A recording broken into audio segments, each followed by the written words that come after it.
1970 жылда Махатхир Мухаммед өзінің бірінші кітабы «Малай дилеммасын» жазады. Онда саясатшы мемлекеттің малай халқы маргиналасқан деп айтып өткен.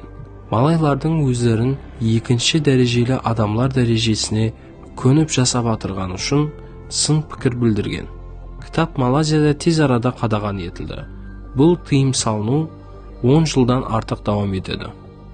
Бірақ Мухаммедтің позициясы Хумран партияның жас басшыларына жақын еді. Һәм ол 1972 жылда және партияға ұсыныс етіледі. Бір жылдан кейін ол парламентке қайтады. Һәм медицина тарауын 20 жылдық тәжірибеден кейін үзіл-кесіл тәрк етеді. 1974 жылда үкіметтің басшысы Абдул Разак дәуірінде Махатхир Мухаммед білімлендіру министрі етіп тағайындалды. Оның лауазымдағы бірінші қарарларының бірі академиялық жәмиетшіліктің күшлі қарсылығына қарамай университеттер үстінен мемлекет қадағалауын күшейту еді.